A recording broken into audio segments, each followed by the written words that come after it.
আপনার জীবনের আপনার আব্বাজান হুজুরকে হারানোর পরে এই যে প্রথম ইসালে সওয়াব কেমন মনে হচ্ছে আপনার?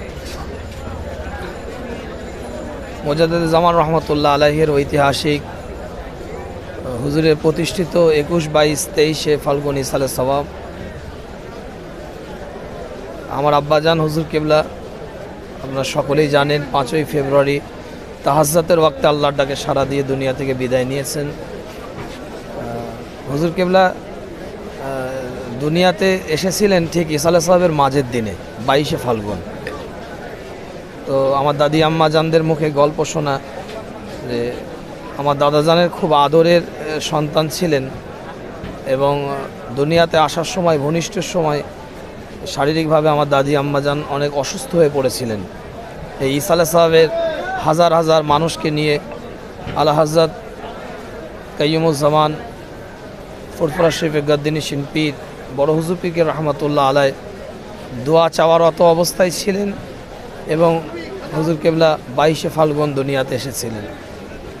তো প্রায় 70 বছরের হুজুরের জীবন, এই জীবনের মধ্যে কম বেশি তিনি প্রায় 50 বছর অধিক ওয়াজ মাহফিল নসিহত এবং বাংলা, আসাম, বিহার, ত্রিপুরা, মেঘালয়, এপার বাংলা ওপার বাংলা প্রায় আপনার পূর্ব ভারতের বুকে এবং ভারতের বিভিন্ন রাজ্যেও তিনি দ্বীনি ইসলামের খেদমত করেছেন এবং আলহাজা বড় হুজুর পীর রহমতুল্লাহ আলাইহির খুব আদরের সন্তান ছিলেন। তো আল্লাহর হুকুম এটা মেনে নিতে হবে আর সেটার উপরেই সবর করতে হবে, এটাই নৈতিক দায়িত্ব ইমানদার হিসাবে। তো আপনারা যারা আসছেন ঐতিহাসিক ফুরফুরা শরীফের ইসালে সাওয়াবে আগত মেহমানদারি করাটাও এই ভারাক্রান্ত অন্তর নিয়ে আমার নৈতিক কর্তব্য এবং মুরব্বীদের ওসিয়ত এবং নসিহতকে মান্যতা দেওয়া।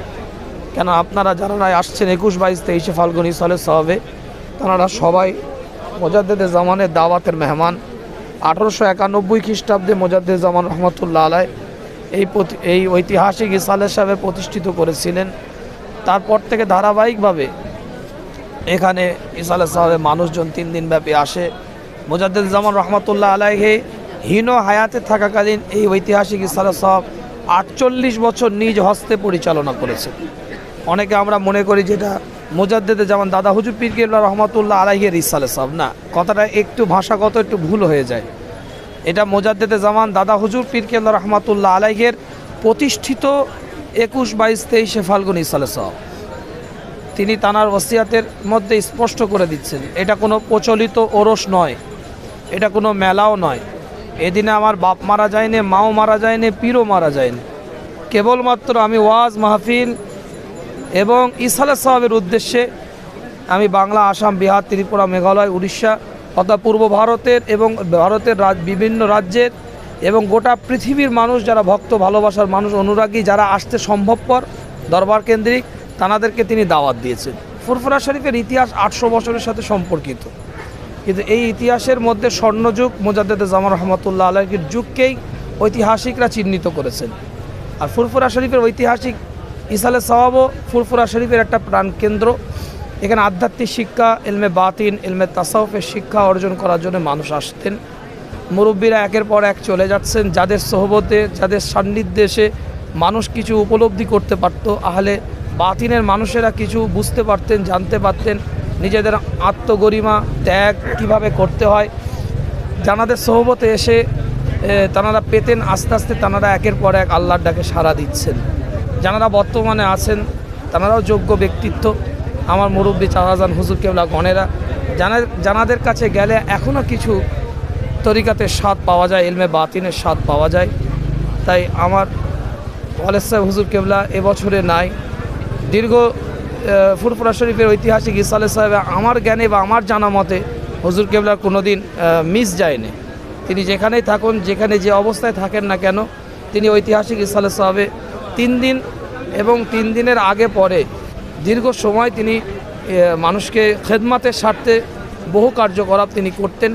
এবং সবথেকে বড় জিনিস আমি যে চোখে দেখেছি, যখন সবাই চলে যেত 21, 22, 23 ফাল্গুন ইসালে সাহেবের 24 তারিখে বাদ ফজর যখন আখিরি মোনাজাত হতো, হুজুর কেবলাও নিজে প্রায় 2022 সাল থেকে টানা 25 সাল পর্যন্ত দরবারে আখিরি মোনাজাত করেছেন। আমার মেজো শাহজাহান হুজুর কেবলা 21 সাল পর্যন্ত করেছে আলহামদুলিল্লাহ।